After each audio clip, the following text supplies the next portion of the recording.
이 종목은 대체 왜 그랬을까요? 오늘 시작해서 화제가 된 종목들 살펴보겠습니다. 한화 에어로스페이스 먼저 볼게요. 주가가 16% 급등으로 진행이 되고 있습니다. 게다가 오늘 장 시작과 함께 갭상승으로 시작을 했습니다. 놀라운 실적이 나왔습니다. 2분기예요. 그런데 오늘 한 증권사에서 한화 에어로스페이스에 대한 보고서를 내놨는데요. 그 제목을 보니까 아직 놀라기에는 이르다라는 제목을 달고 있어요. 앞으로 놀랄 일이 더 많을 거란 얘기 아니겠습니까? 정말 좋아질 수 있을까요? 35,650원. 많이 떨어졌었는데 이제 앞으로 한번 눈여겨보도록 하겠습니다. 네, 이어서 덕산 테코피아도 볼게요. 참 잘 가죠? 오늘 5거래일 연속의 상승세 이어지고 있는데요. 오늘 함께 정태근 팀장이 지난주에 추천했던 종목입니다. 소재주들로의 관심이 집중되는 분위기이긴 하지만 설마 신규 상장주가 이렇게나 잘 갈까 했는데 한 주 사이에 많이 올랐습니다. 추천이 된 이후 거의 20% 가까운 수익률 보여주고 있는 종목 한 번 더 체크하고 갑니다. 18,300원 기록되고 있습니다. 휠라코리아 볼까요? 장중 상승폭 많이 줄어들긴 했습니다만 지금 한 65,400원대 놓여 있습니다. 수급이 집중될 만한 포인트가 있어서요. 기관 수급, 특히 연기금 쪽에서의 수급이 매일매일 들어오는데 어제 국민연금에서 공시를 내놨잖아요. 휠라코리아에 대한 지분 10.02% 보유하고 있다고. 그래서 주요 주주가 됐다라고 말입니다. 65,400원 현재 기록되고 있는 휠라코리아도 살펴보고 가겠습니다. 파라다이스는 흑자 전환에 성공했습니다. 얼마 전까지만 하더라도 왜 좋은 소식 참 많이 들렸어요. 뭐 6월도 그렇고 7월도 그렇고 매출의 기준으로 사상 최대 기록하고 있다라고 하더니 아니나 다를까 이번 2분기 실적 뚜껑 열어봤더니 흑자 전환에 성공을 해버린 겁니다. 15,100원대 놓여 있습니다. 좋은 얘기가 나옴에도 불구하고 주가는 참 많이 빠졌었거든요. 이제는 턴할 수 있을까 궁금한 대목입니다. 1.68% 상승으로 진행됩니다. 건설주들은 한번 전망에 대한 이야기를 좀 나눠볼까 합니다. 오늘 업종 지수가 3% 이상 밀려나고 있습니다. 제일 많이 빠지는 쪽이 건설 섹터입니다.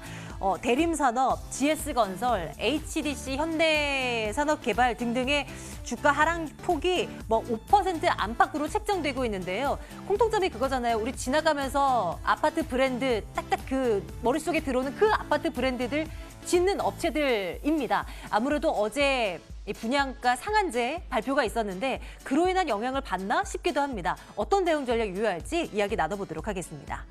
이번엔 나노메딕스 볼게요. 지금 현재 주가는 어떻습니까? 지금 2% 정도의 상승, 장중 상승폭은 다 반납을 하고 말았네요.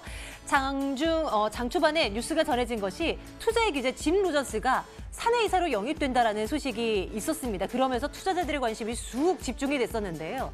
지난해 말에 이 짐 로저스가 아난티의 사회이사로 영입된다라는 얘기가 나오면서 또 그렇게 급등세가 나타났었잖아요.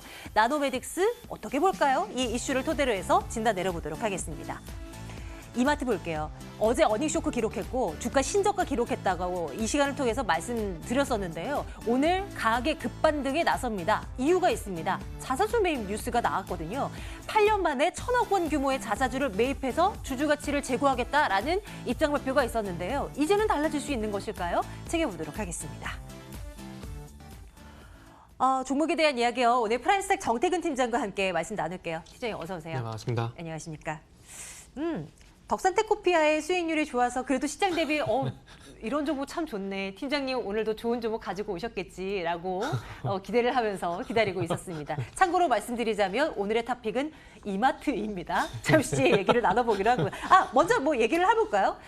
어제까지만 해도 신저가야. 이거 네. 어떡하나를 고민을 했었는데 네. 자사주 매입 발표가 있고 분위기가 조금은 달라지는 느낌입니다. 이게 이어질 수 있다라고 보시는 거잖아요.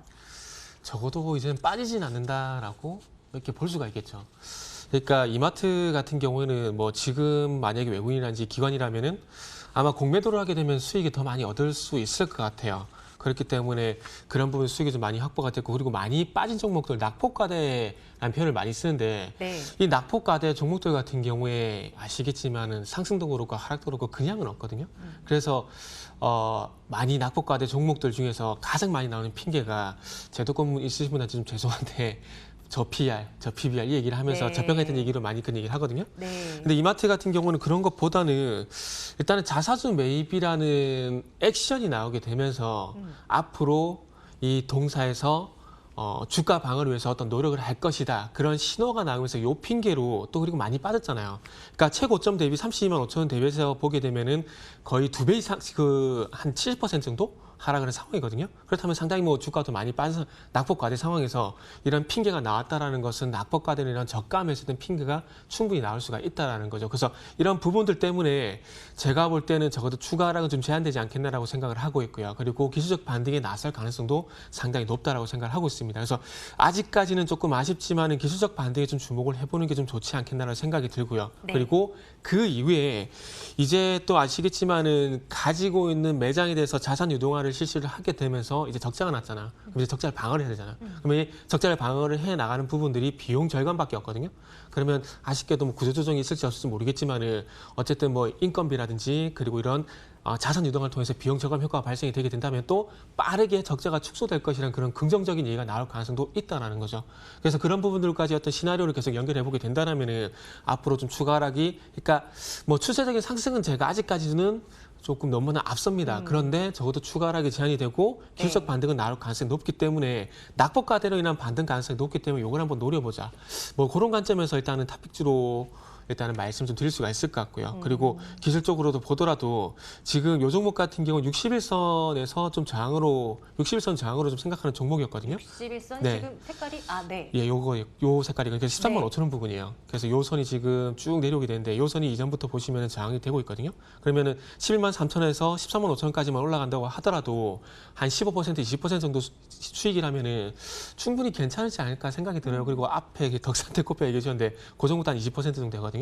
그러면 지금 시장에서 네. 제가 봤을 때 20%는 작은 수익이 아니라고 생각합니다. 그럼요. 예. 그럼요. 그래서 그거 한번 노려보시면 괜찮지 않겠나 생각이 들고 그 이유는 또 그때 가서 다시 한번 판단해 봐야 될 것 같아요. 하겠습니다. 예, 좋습니다. 투자 의견 좋아요 찍을게요. 사실 자사주 매입 발표를 내놔도 뭐 주가가 이렇다 할 움직임을 보이지 않은 종목들도 꽤 많았는데요. 이마트는 웬걸요? 어제는 그렇게 부정적인 시각들뿐이었는데 하루아침에 또 시각이 바뀝니다. 그러니까요. 토픽으로 선택이 되기도 그러니까 하고요. 우리가 2주 전인가 네이버 얘기했잖아요. 네. 그때도 이 말씀 드렸던 것 같은데 아침에 분위기 되게 안 좋았다가 또 중간에 실적 발표하고 난 다음에 네. 자회사 설립 얘기 나니까 또 분위기 네. 바뀌어버렸거든요. 네, 네, 네. 그러니까 참 주식이라는 게 그런 것 때문에 어려운 것 같아요. 예측이라는 것 자체가 참 쉽지 않은 요즘인 것 같아요. 그래서 탑픽으로는 선정을 하지만 급격한 V자 반등은 이거 절대 아니고요. 네. 기술적인 반등 그리고 어느 정도 선까지 한번 보자라는 전략까지 한번 챙겨가셨으면 좋겠습니다. 이마트 탑픽입니다. 다음 종목으로 가볼게요. 건설주 보겠습니다. 어제 분양가 상한제 발표가 네. 있었고 딱히 건설주들이 움직이질 않아서 뭐 별 반응이 없네라고 생각을 하고 말았는데 오늘은 낙폭이 좀 상당히 두드러지는 것 같아서요. 그러게요. 그 정책의 영향이라고 봐야 되는 것인지 뭐 어떤 해석을 하고 계십니까? 일단은 공통적으로 나온 얘기가 저가 얘기 안 하다도 규제라는 얘기가 나오고 있거든요. 네. 근데 이 규제한다는 것 자체가 기분 좋은 일은 제가 봤을 때는 아닌 것 같아요. 그리고 지금 이 규제가 들어간 게 민간 쪽으로 넘어가게 되면서 1차적으로는 지금 재개발이 재건축 이쪽이기 때문에 기존 조합원들의 반발이 일어날 가능성이 상당히 저는 높다라고 생각을 합니다. 그리고 분양가 상한제, 그러니까 간단하게 말씀드리면 어떤 제품을 만들어서 마진이거든요. 네. 근데 그 마진을 제한을 걸어버린다. 음. 그럼 과연 기업 입장에서 이게 좋은 뉴스일까요? 라고 생각해보면 아니다라는 거죠. 그렇다 보니까 아무래도 기업 입장에서는 순수하게 어떤 마진 측면에서 보게 된다면은, 그러니까 남겨먹기가 좀 저렴하게 표현드리면 남겨먹는다는 그런 측면에서 봤을 때는 제가 봤을 때 좋은 뉴스가 아니라는 거죠. 그리고 지금 아시겠지만 서울 같은 경우 2020년까지 아파트 공급 부족이 지속될 거라는 주택산업연구원의 보고서도 있거든요. 분양가 상한제를 적용하게 되면은 또 앞으로 아파트 공급이 또 줄어들게 돼요. 근데 최근에 와서 아파트 가격이 좀 떨어지고 있다는 얘기가 나오고 있는데 요 이슈로 인해서 또 아파트 가격이 올라갈 수가 있다는 거죠. 네. 그러면 저희 같은 사람은 서울에서 아파트를 이제 살 수가 없어요. 아유, 아파트를 살 수가 없어요, 이러면은. 다 똑같은 얘기들 뿐인 네. 것 같아요. 다 그래요. 다 그런 네. 것 같아요. 정말요. 그게, 그러니까 그런 얘기가 나올 수밖에 없는 게, 그러니까 지금 간단하게 말씀하면 수요와 공급 측면에서 봐야 되거든요. 네. 근데 분양가 상한제라는 이슈가 공급을 축소시킬 수밖에 없는 이슈이기 때문에 당연히 그 반대선 수요가 많은데 수요는 100인데 공급을 50으로 줄어들게 되면 당연히 아파트가 올라갈 수밖에 없잖아요. 그리고 그럼요. 서울 같은 경우에는 그 10년 이내 신축 아파트가 30만 원밖에 안 돼요. 그러면 10년 이내 신축 아파트에 들어가려면은 청약 기준으로 봤을 때 30만 번째 안에 들어가야 돼요. 근데 서울의 인구가 1,000만 명이잖아요. 그러면 거기 당첨될 가능성이 그만큼 떨어지겠잖아요. 그러면 또 경쟁이 가해야 되겠죠? 그럼 또 아파트가 일단 자연스럽게 올라가겠죠. 그러니까 이런 악순환이 된다라는 거죠. 그러니까 이런 측면에서 보게 되면은 뭐 건설사도 좀 부정적이지만 솔직히 저 같은 사람들도 부정적입니다. 아파트 가격이 좀 내려와야 뭐 저희도 뭐 살 수 있는 기회가 좀 될 건데 뭐 아시겠지만 대출 같은 경우에도 이제 예전에는 DTR 해갖고 담보대출 성격이었지만 이제는 DSR로 바뀌게 되면서 총부채 상환 비율을 가지고 연봉이 높지 않으면 또 대출이 그만큼 또 안 나와요. 맞아요. 서울 시내 집이 10억 우습잖아요. 요즘에 보면요. 정말 이게 말이 되나 할 정도예요. 네. 예. 어쨌건 건설주에 대한 시각은 앞으로도 조금 부정적이다 그렇죠. 이렇게 생각을 네. 하시는 거죠. 네, 거기다 그것뿐만 아니라 지금 건설주 네. 같은 문제는 해외 수주도 지금 문제예요. 네, 2010년 이후에 네. 해외 수주가 300억 불에서 지금 정체되는 상황이거든요. 그럼 해외에서 돌파가 없는 상황이고 국내에서 돌파가 없는 상황이고 그러면 지금 건설주 같은 경우는 소위 진퇴양난이잖아요. 그러면 건설주는 누가 살 이유가 있을까요? 그러니까 당연히 오늘 건설주의 반응이 이렇게 나올 수밖에 없다라는 거죠. 그러다 보니까 건설주 같은 경우는 방금 말씀드렸지만은 뭐 충분히 말씀드렸듯이 지금 건설주를 접근해라라고 말씀드릴 수 있는 전문가가 과연 몇이나 될까라는 생각이 들어요. 그래서 저 같은 경우에도 마찬가지로 뭐 의견은 나빠요 의견을 드릴 수밖에 없을 것 같아요. 좋습니다. 네. 다음 종목 갈게요. 네. 나노메딕스라는 종목을 볼까 하는데요. 짐 로저스의 효과가 나노메딕스에게는 딱 하루짜리에 네네. 불과할까요? 아난테 때는 좀 며칠 가지 않았나 싶기도 하고 기억은 네. 잘 안 납니다만 어떻게 보세요? 이 뭐 뉴스도 하나 뭐 잡혀 있곤 한데요. 그래핀 관련주입니다. 최근 들어서 관심이 그래도 조금씩 가는 네. 뭐 나름의 섹터 아니겠어요? 저는 좀 뜬금없는 얘기인데 네. 그 직노저스가 이번에 좀 투자를 성공했으면 좋겠어요. 어떤 왜냐면 이유에서요? 아난티가 네. 그 3월 11일 날 공시가 떴거든요. 4천만 원, 그러니까 금액으로 4천만 원 정도 샀다는 공시가 떴어요. 네, 네. 근데 그때 당시에 가격이 11,000원이거든요. 근데 지금 11,000원이에요. 근데 팔았던 공시를 본 적이 없어요. 네. 얘기도 뉴스도 못 받고. 그러면 네. 18,000원에서 11,000원이니까 거의 지금 한 반토막이죠? 그 그래서 이번에는 나노메딕스가 좀 투자의 귀재신데요. 차트를 보니까 좀 네. 주가 바닥 같은데 이번에 좀 성공했으면 좋겠네요. 조금 비꼬아봤어요. 그런데 어쨌든 이 얘기를 든 이유가 뭐냐면 그러니까 좀 전에도 그래핀 말씀해 주셨는데 네. 제가 볼 때 나노메딕스가 그래핀보다는 그러니까 카더라 누가 샀다더라 요거 때문에 가는 것 같아요. 그러니까 예를 들면 대선 테마주가 거의 유사하다 보시면 될 것 같은데 대선 테마도 보시면 아시죠? 누가 대선 후보가 나오게 되면은 누구랑 같은 동네 간다더라, 누구랑 같은 학교 나왔다니까 주가 급등하잖아요. 네. 그러니까 제가 볼 때 나노메딕스도 그런 이유 이상은 아닌 것 같아요. 그리고 만약에 그래핀 때문에 움직였다라면 당연 국일 지지한지 경인 양일한지 상복 이런 종목들도 모두 이렇게 테마가 형성이 돼야 되는데 그건 아니라는 거죠. 그렇기 때문에 뭐 요 종목은 순수하게 카더라 테마주 이렇게 봐야 될 것 같아요. 그래서 제가 이거는 투자 의견을 나빠요를 가지고 올라가다가 네. 과연 이번에는 짐존스가 성공을 할까? 라는 그런 측면에서 이번에는 글쎄요. 이렇게 조금 투자 의견을 한번 바꿔봤어요. 네. 저희 오늘 세 가지 나눠봤는데요. 오늘은 뭐 볼 것도 없이 이마트 쪽으로 네. 그냥 몰표이네요. 기술적인 반등 앞으로도 기대를 해보면서 여러분들 투자 전략 잘 챙겨 한번 보시죠. 자, 오늘 프라임스탁 정태근 팀장과 함께 말씀 나눠봤습니다. 팀장님 오늘 고맙습니다. 네, 감사합니다.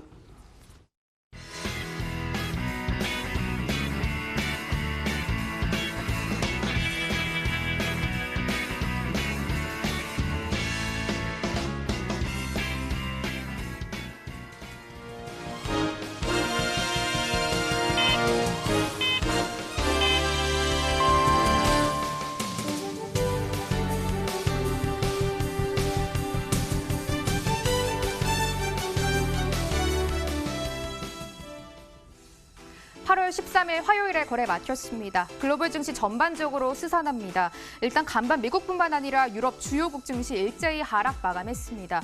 미국과 중국의 환율 전쟁 계속되고 있고요. 여기에 홍콩 시위가 격화되면서 시장을 짓누르고 있습니다. 여기에 아르헨티나에서 좌파 정권의 귀환이 예상되는 예비 선거 결과가 나오자 하루 만에 아르헨티나 주가가 38%나 폭락을 했습니다. 또 안전자산 선호 심리 강해지면서 엔화 강세에 일본 증시 부진했고요. 조금 전 마감한 일본 증시 겨우 2만 엔선 방어해 가면서 마감했습니다.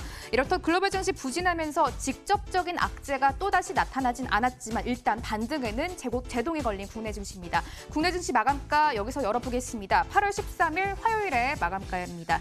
일단 거래소와 코스닥 모두 파란불이 들어오면서 마감을 했는데요. 코스닥은 그래도 낙폭을 살짝은 줄여가면서 마감을 했습니다. 일단 코스피는 4거래 만에 반락이 나왔습니다. 0.8%의 하락권에서 저가 부근에서 마감가를 형성했습니다. 1930선 방어에 실패하면서 1926선의 종가를 형성했고요. 코스닥은 5거래 만에 반락이 나왔습니다. 약보합권에서 거래 마쳤고요. 592선의 종가를 형성했습니다.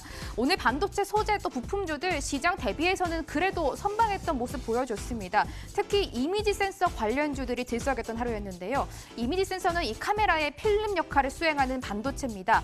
삼성전자가 세계 최초로 모바일용 1억 800만 화소 이미지 센서를 개발했다라고 하는데요. 일단 이미지 센서용 반도체 칩을 개발하는 옵토팩이 오늘 6거래 연속 강세를 시현했는데 상한가가 풀리지 않은 채로 종가를 형성했습니다. 6거래 연속 꾸준하게 우상향 패턴이 나타났고요. 1,450원에 상한가 풀리지 않으면서 종가를 형성했습니다. 한솔테크닉스도 이어서 체크를 해보시죠. 일단 스마트폰 부품주들도 선별적으로 강세를 나타냈는데요. 한솔테크닉스도 두 자릿수 상승분이 유지가 되면서 종가를 형성했습니다. 갤럭시 노트 10의 부품을 납품하는 한솔테크닉스 기관과 외국인 쌍거리 수급이 유입되면서 7,360원에 장대 양봉을 그리면서 거래를 마무리 지었습니다. 반도체 소재 관련주들도 여전히 수단매가 돌고 있는 상황입니다. 일단 국산화에 힘쓰고 있는 대표적인 소재가 바로 포토레지스트인데요. 이 포토레지스트를 생산하고 있는 켄트로스도 오늘 굉장히 탄력 좋았습니다. 두 자릿수 상승분 유지가 됐고요. 20% 가까운 오름세네요. 4,610원에 종가를 형성했습니다. 실적과 관련된 종목들도 한번 체크해 보시죠. 넷마블이 오늘 오전에 먼저 실적을 발표를 했는데 굉장히 부진했습니다. 또 영업이익 전년 동기 비교해서 46% 정도 감소를 했다라고 밝혀졌는데요. 오늘 증권가에서 넷마블에 대한 레포트가 쏟아졌는데 일단 하반기에는 그래도 조금은 나아질 것이다라는 의견이 조금 더 지배적이었습니다. 넷마블은 6.2% 급락이 나왔습니다. 84,600원 거래 마무리 지었고요. 드래곤플라이도 역시 부진했습니다. 7.5%까지 하락폭 키워가는 모습 4,590원에 시세를 마무리 지었습니다. 테림포장은 조금 전에 실적이 나왔는데요. 굉장히 잘 나왔습니다. 이 분기 영업이익이 98억 원으로 전분기 대비해서 50% 가까이 증가했다라고 밝혀졌고요. 또 매각 이슈가 진행 중인데요. 27일로 본 입찰이 확정됐다라고 밝혀졌네요. 5거래 연속 강세를 시현했는데 그래도 20% 가까운 오름폭에 비해서는 탄력이 좀 둔화되면서 거래 마무리 지었습니다. 12.26% 상승하면서 7,050원에 거래 마무리 지은 모습까지 확인이 됐습니다. 마지막으로 필링크까지 한번 체크해 보겠습니다. 역시 실적 발표가 있었는데 상반기 최고 실적을 기록했다라고 합니다. 일단 필링크는 명품 병행 수입과 IT 관련된 기업인데요. 명품 패션 사업이 매출의 80%를 차지하고 있는데 어느 정도로 흥행을 하고 있냐면 홈쇼핑에서 1시간에 13억의 매출을 달성했다라고 합니다. 일단 필링크도 상한가가 풀리지 않은 채로 거래 마무리 지었습니다. 가격 제한폭 가득 채우면서 1,440원에 시세 마무리 지었습니다. 마지막으로 수급까지 한번 점검해 보시죠. 원달러 환율이 계속해서 고점 높여가면서 오늘도 급격하게 상승을 했습니다. 6원이나 오르면서 1,222원 20전까지 오르면서 마감을 했는데요. 역시 외국인과 기관 수급이 이탈이 되는 모습입니다. 코스피는 오늘까지 5거래 연속해서 쌍끌이 매도가 나왔습니다. 외국인의 자금이 많이 이탈이 됐고요. 1,746억 원까지 매도금을 키워가는 모습. 기관도 39억 원. 그래도 기관은 막판 들어서 매도 범위를 조금 줄여갔습니다. 개인 홀로 1,557억 원 방어하는 모습 보였습니다. 코스닥 시장으로 수급 넘어가 보시죠. 일단 코스닥도 3거래일 연속 쌍끌이 매도가 남았고요. 외국인 703억 원 팔아냈고요. 오늘 금융투자에서 매물이 많이 출회됐습니다. 기관에서는 845억 원 매물 출회하는 모습, 개인 홀로 1,566억 원 사들이면서 코스닥 시장 방어하는 모습 확인이 됐습니다. 마감 시장 상황 정리해드렸습니다.